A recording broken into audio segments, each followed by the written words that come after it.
Баршаңызға сәлем. Бүгін сіздерге пісіруді қажет етпейтін чизкейк рецептін ұсынамын.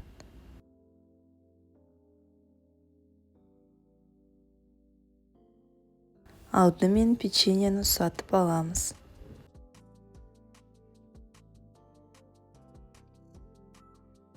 Сары май қосып араластырамыз. Формаға салып, үстінен басып шығамыз.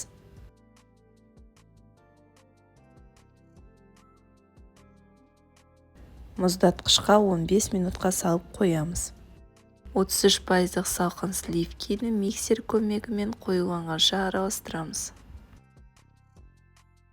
Ақ шоколадты ертіп аламыз. Творожный сырдың үстіне ақ шоколадымызды салып араластырып аламыз.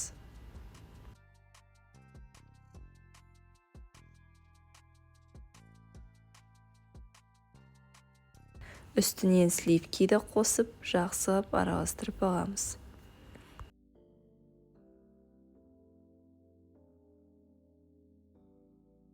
Енді салмасын салып, бетін тегістеп аламыз.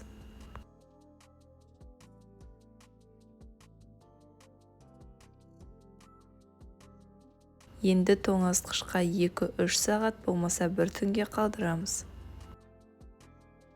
Өз қалауыңыз бойынша әсемдеп жеуге ұсынамыз. Сіздерге ас болсын.